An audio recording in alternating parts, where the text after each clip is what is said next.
On se retrouve pour un nouveau vlog en version ASMR et je vous amène notamment du côté du zoo de Beauval.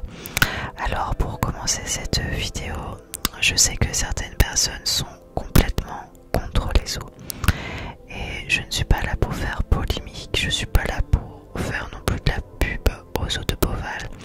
Je suis là juste pour partager un moment avec vous, un moment de détente avec les animaux et il y a zoo et zoo.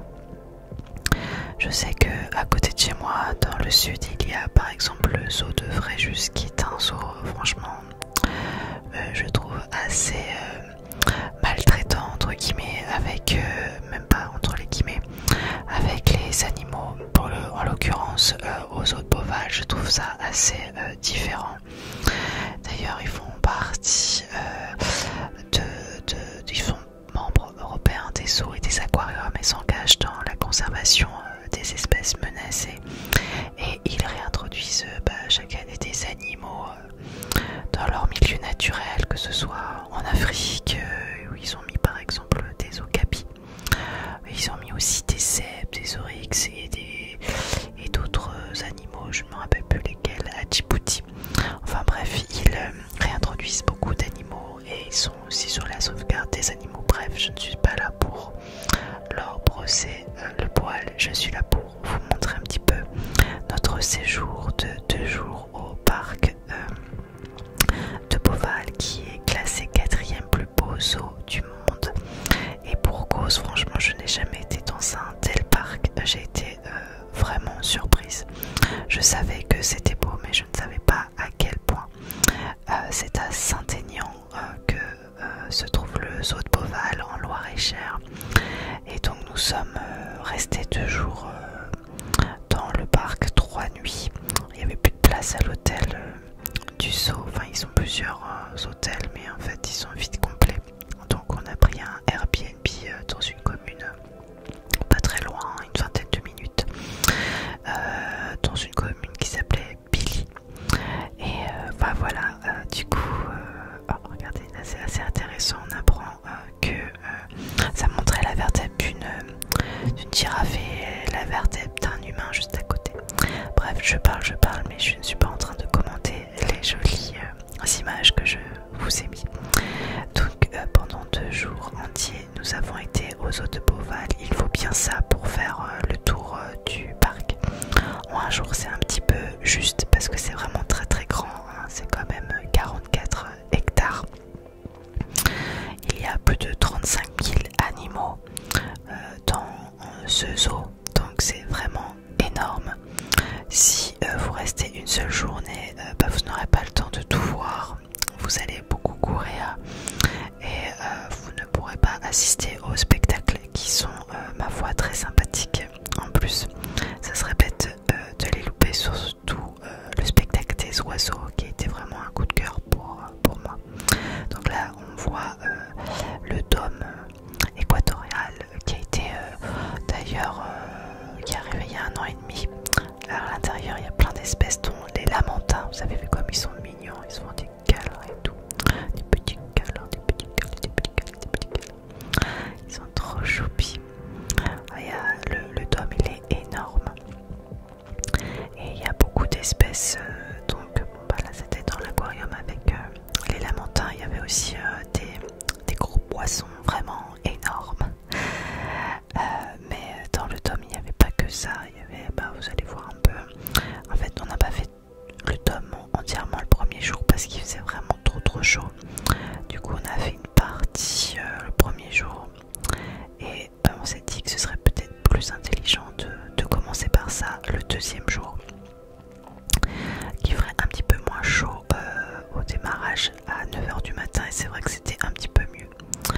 Donc on a fait un petit peu le dôme le premier jour et un petit peu le 2e. Donc vous verrez un peu le dôme les 2 jours. Du coup là, qu'est-ce qu'on voit? Le dôme. Et je marche. Et puis mon fils juste devant moi. Alors là, c'est le spectacle du coup d'oiseaux dont je vous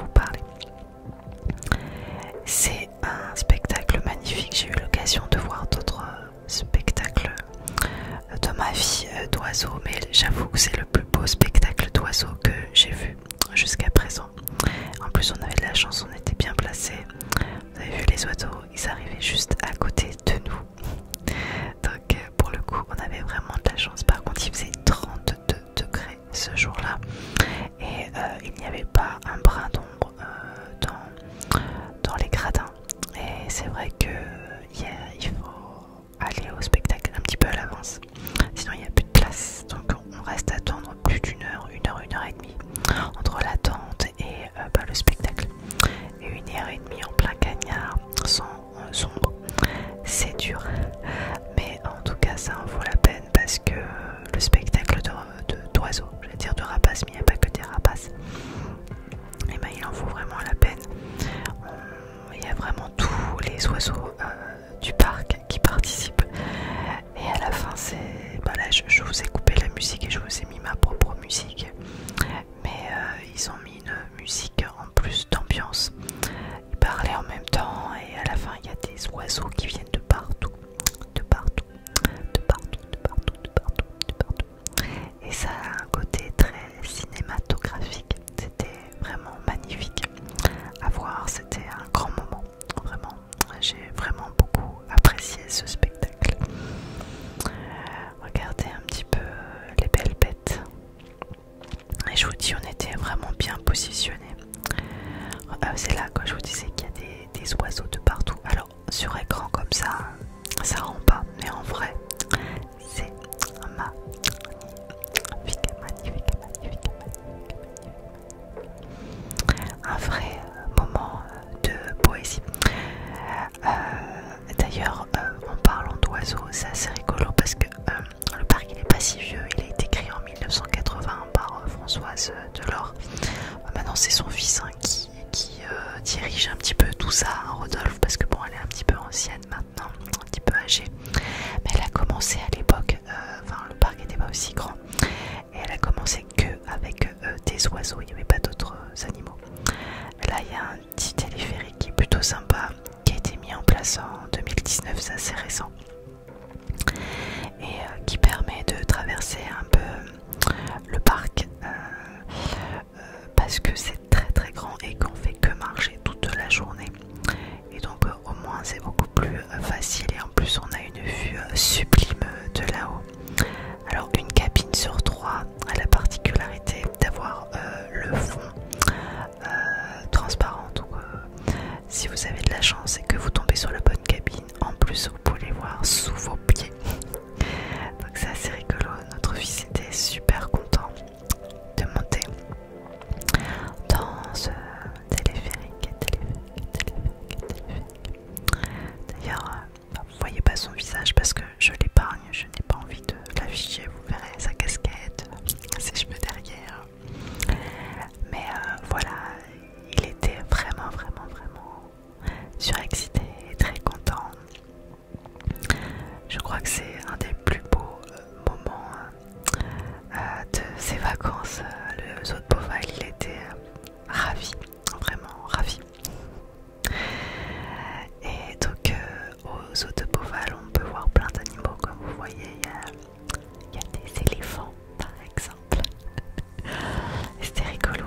si vous n'êtes pas vacciné, ils font des tests antigéniques sur place. Bon, il y a du monde, alors je vous conseille d'aller peut-être prendre un rendez-vous dans une pharmacie du coin avant, pour pas faire sur place, mais en tout cas c'est possible et c'est gratuit.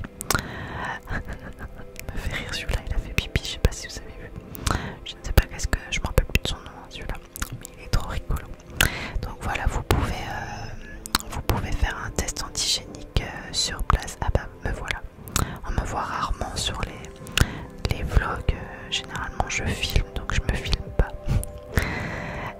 Allégorie, qu'est-ce que c'est impressionnant. Et donc je reviens à mes moutons, à ce que j'étais en train de dire. Vous pouvez faire votre test antigénique sur place.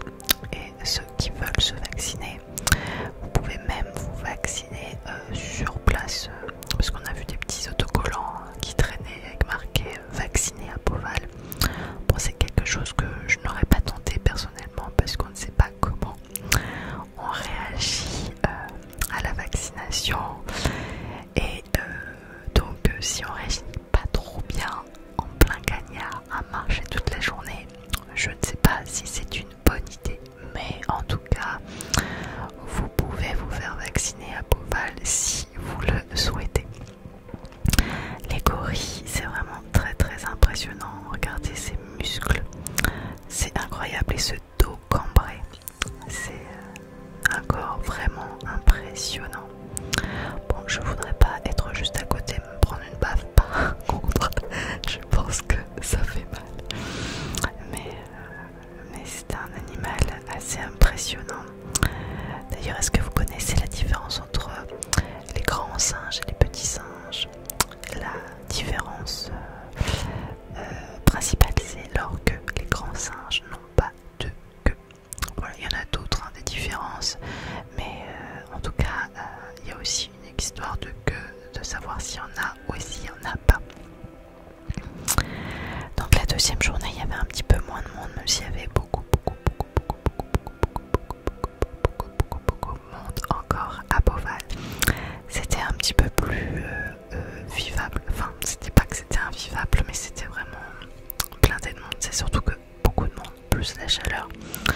Des fois, en fin de journée, c'est vraiment fatigant. Mais bon, Beauval, ça se mérite. Et c'est vraiment un lieu magique. Peut-être y aller en saison, ça peut être une idée aussi. Alors ça, ce singe a beaucoup fait rire notre fils parce qu'on voyait fortement son zizi. Voilà, mes deux hommes, mon fils et mon mari. On était voilà, sur notre deuxième journée. Regardez, c'est assez amusant de voir manger le phasme, de le voir manger, de le voir manger, de le voir manger, de le voir manger, de le voir manger. Alors, mon fils a passé son temps à prendre des photos. J'avais eu un appareil photo avec des copains pour mes 30 ans parce qu'on partait aux Seychelles, et c'est un appareil qui va sous l'eau. Et c'est un appareil surtout qui est incassable. Donc il peut prendre des chocs sans problème, et comme j'ai d'autres appareils photo depuis, c'est vrai que je suis prête et je prends énormément de photos. Un orang-outan, c'est juste impressionnant à voir en vrai. Alors quand on était devant l'orang-outan, je disais à mon fils, tu vois, c'est pour ça qu'à la maison tu ne trouveras jamais de Nutella, mais tu trouveras d'autres pâtes à tartiner sans huile de palme, parce que eh ben, ça tue l'habitation des orangs-outans. Il y a une dame qui est restée me regarder, j'avais l'impression que j'avais dit une énorme bêtise en disant oh là là, fallait pas manger de Nutella. Bon, bref, chacun fait ce qu'il veut, mais en l'occurrence, c'est vrai que on évite de notre côté, surtout que maintenant il y a plein d'alternatives, plein de marques super sympas, et des choses vraiment bonnes également. Bon, bah là vous avez remarqué, on est de retour dans le dôme équatorial. C'était notre deuxième journée, comme je vous le disais.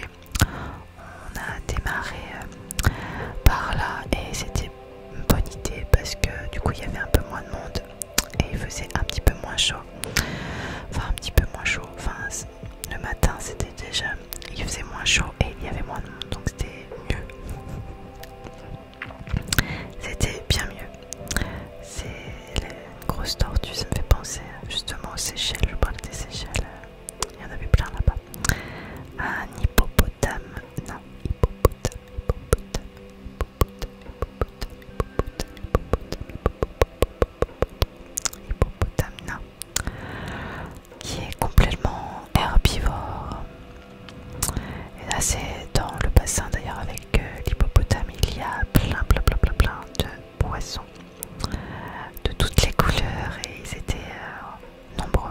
Donc ça a bien plu à mon fils. Là il est rigolo ce poisson parce qu'il a un œil je trouve très bas par rapport à la forme de tête. Voilà, je m'amuse avec un rien, que voulez-vous, je suis aussi une enfant. Les poissons, les petits poissons, les petits poissons, les petits poissons, les petits poissons. Mon fils toujours en train de prendre des photos à droite à gauche. Alors ça c'est aussi un bassin d'hippopotames, mais des plus gros hippopotames. Il y a une famille avec, on les voit là, avec 3 hippopotames. Il y a eu une naissance en 2000 d'une petite femelle qui s'appelle Gloria. Il me semble, si je ne dis pas de bêtises, que d'ailleurs l'hippopotame dans Madagascar s'appelle Gloria. Donc à mon avis ils n'ont pas choisi ce nom par hasard. Mais voilà, là c'était rigolo, on était vers la terre des lions. Et non, le lion ne vole pas, hein, il est sur une baie vitrée, j'étais en dessous et c'était assez rigolo. On reprend le téléphérique, un petit coup de téléphérique. Avouez que la vue est magnifique et on se rend compte, mais même pas entièrement, de l'étendue du parc. C'est vraiment très très grand. C'est gigantesque. Franchement, enfin, c'est pas classé 4e plus beau zoo du monde pour rien de toute manière. C'est vraiment, j'étais hallucinée de la grandeur du parc. Et voilà, il agrandit assez régulièrement parce que je parlais avec des personnes qui ont été les années précédentes et c'est vrai qu'il y a plein de nouveautés. Comme je vous disais, par exemple le dôme, voilà, c'est nouveau, hein, ça date de l'année dernière, c'est pas très vieux. Même le téléphérique n'a que 2 ans finalement, c'est pas très vieux non plus. Donc après il y a aussi une petite ferme à l'intérieur du zoo. Oui, il faut pas oublier les animaux les plus communs qu'on a l'habitude de voir, ils sont aussi très très mignons. Donc voilà, les petites piquettes par exemple, ça plaît toujours aux enfants, les petites fermes comme ça. Les bonnets c'est toujours aussi absolument mignon. Alors là je filme depuis un moment parce que je suis à mon 2e tournage et j'ai mon ordinateur qui fait un bruit de fou. J'espère que vous ne l'entendez pas au micro et en même temps j'ai mis une petite musique d'ambiance, donc peut-être que ça couvre. Du coup, tout simplement ce son d'ordinateur qui a l'impression qu'il va décoller. Il turbine à fond, je suis désolée. Un dromadaire, alors la différence entre un dromadaire et un chameau, le nombre de bosses, bien évidemment. Moi, on m'avait donné une astuce pour savoir le nombre de bosses. Chameau, 2 syllabes de boss. Dromadaire, voilà, il y a plein de syllabes, mais vous avez pas vu. Dromadaire, vous avez jamais vu. Un animal à 3 bosses, donc c'est celui qui a une bosse. Chameau, 2 bosses, voilà, tout simplement. C'est le petit moment mémotechnique. J'ai du mal à parler ce soir et en même temps il est très tard. Normalement je dors déjà, mais j'étais motivée à faire mon vlog et j'avais envie de le finir le plus rapidement possible. Voilà, les ours, il y a vraiment plein d'animaux et encore je les ai pas tous mis dans la vidéo, mais c'est hallucinant le nombre d'animaux. Là regardez, on voit sur mon visage, je suis rouge, qu'il fait très très très chaud. Là c'était l'animal le plus mignon, qu'on ait vu là-bas. Bon, là il y a, je me rappelle plus comment ça s'appelle, un kangourou rat je crois, mais on a vu un koala, enfin plusieurs, il y en avait 4 ou 5. Malheureusement là ça rend pas très bien avec la vidéo parce que ils sont derrière, il y a une vitre et du coup il y a le reflet